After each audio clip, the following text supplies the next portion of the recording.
প্রিয় শিক্ষার্থীরা, আমরা এখন অষ্টম শ্রেণীর চতুর্থ অধ্যায়ের 4.1 অনুশীলনীর পৃষ্ঠা 49 থেকে উদাহরণের কিছু অঙ্ক দেখব। আমরা আগের ক্লাসে 4.1 অনুশীলনের জন্য প্রয়োজনীয় যে সূত্রগুলো লাগবে সেগুলো দেখছিলাম। সেই সূত্রগুলোর প্রয়োগ করে আমরা উদাহরণে যে অঙ্কগুলো দেওয়া আছে এগুলো একটু বোঝার চেষ্টা করব। এরপরে আমরা বিভিন্ন রকম কাজ দেওয়া আছে তোমাদের প্র্যাকটিস করার জন্য, সেগুলো নিয়ে একটু আলোচনা করব। এরপরে অনুশীলনীর আমরা অঙ্কগুলো দেখব। দেখো, এখন আমরা দেখব উদাহরণ 2-এ আমাদের সূত্রটা কিভাবে প্রয়োগ করব।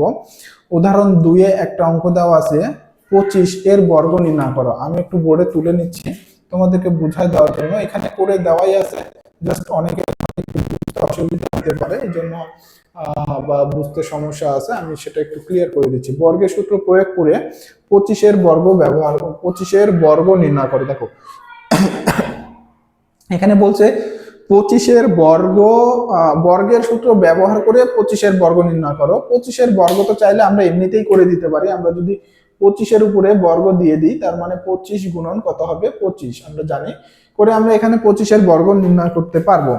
বাট এইখানে কিন্তু বলছে যে বর্গের সূত্র ব্যবহার করে, তার মানে আমাদের বর্গের সূত্র আমরা কোনটা জানি? আমরা বর্গের সূত্র জানি a plus B whole square. আমরা উপরের সূত্রটা একটু লিখতেছি, দেখো a plus B whole square is equal to a square plus 2ab plus B square. এটা হচ্ছে আমাদের বর্গের সূত্র। তার মানে এই সূত্র ব্যবহার করা লাগবে, ব্যবহার করে আমাদের অঙ্কটা সমাধান করা লাগবে। তাহলে কত? 25 এর বর্গ নির্ণয় করা লাগবে। 25 এর বর্গ নির্ণয় করো। তাহলে আমরা বর্গ নির্ণয়ের জন্য এখন আমাদের a প্লাস বি দুইটা অংশ আছে, a এবং b। আমাদের এই 25-এও দুইটা অংশ বের করা লাগবে। তাহলে আমরা যদি 20 যোগ 5 করি তাহলেই দেখো আমাদের 25 হয়ে যাচ্ছে। এরপরে আমরা এই যে বর্গের সূত্র ব্যবহার করার জন্য এর উপরে বর্গ দিয়ে নিলাম, তাহলে কিন্তু এখন এটা আমাদের বর্গের সূত্রে চলে আসছে। এখন কথা হচ্ছে 20 প্লাস 5 করে 25 করতে হবে। আমরা এটা কিভাবে বুঝবো? বিভিন্ন মান দেওয়া থাকলে, সাপোজ ধরো এখানে 50 দেওয়া আছে, 50 এর বর্গ একইভাবে নির্ণয় করতে বলা হয়েছে। তাহলে এখন আমরা কিভাবে 50 করব? আমরা 40 যোগ 50 করব, নাকি হচ্ছে 60 বিয়োগ 10 করব? করলেও তো আমাদের 50 হচ্ছে। আমরা কিভাবে 50 বানায় সেটাকে বর্গের সূত্রে ব্যবহার করব। এখানে কথা হচ্ছে যে আমরা যে কোনো ভাবে করতে পারি। এই যে আমরা যদি 40 যোগ 50 করে 40 যোগ 10 করে এটা পুরো বর্গ দিয়ে 50 এর বর্গের সূত্র অনুসারে মান বের করি, তাও আমাদের অঙ্ক হবে। আবার যদি আমরা 60 বিয়োগ 10 করি, এইভাবে যদি আমরা বর্গের সূত্র প্রয়োগ করে মান বের করি, তাও কিন্তু আমাদের অঙ্ক হবে। অর্থাৎ এখানে নির্দিষ্ট কোনো নিয়ম নেই, 20 যোগ 5 করেই করতে হবে, অথবা আমরা যদি এখানে করি 30 বিয়োগ 5, তাও কিন্তু আমাদের 25 হচ্ছে। আমরা যদি এই 30 বিয়োগ 5 করে অঙ্কটা করি, তাও কিন্তু আমাদের অঙ্ক হয়ে যাবে। আশা করি তোমরা বিষয়টা বুঝতে পারছো। এখানে আমরা যে কোনো ভাবে 25 নির্ণয় করে সেখান থেকে কিন্তু আমরা বর্গের সূত্র ব্যবহার করে বর্গের মান বের করতে পারবো।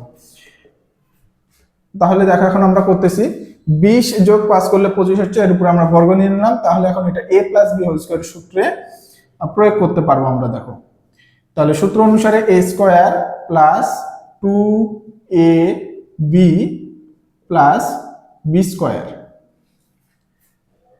তাহলে এখন আমাদের a স্কয়ারের মান হচ্ছে 20 এর উপরে স্কয়ার দেওয়া আছে, যদি 20 এর উপরে আমরা বর্গ দিই তাহলে আমাদের মানটা কত হবে? দেখো, আমরা একটু বের করে নিব।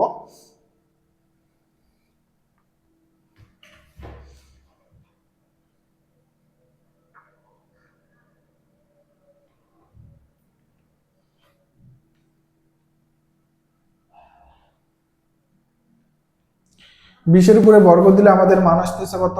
দেখো, 400 যোগ, এখানে এখন আমাদের গুণ করতে হবে 2ab অংশে।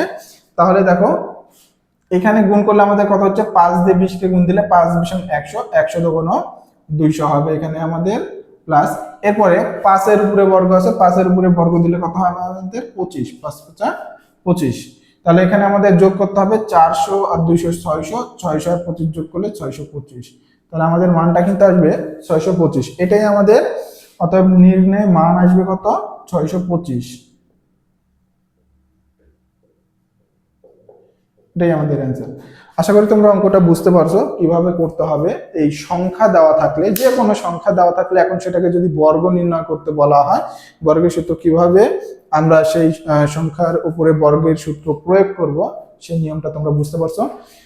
তোমরা নিজেরা কিন্তু অবশ্যই এই বিভিন্ন সংখ্যার উপরে বর্গের সূত্র প্রয়োগ করে অঙ্কগুলো বাসায় প্র্যাকটিস করবে।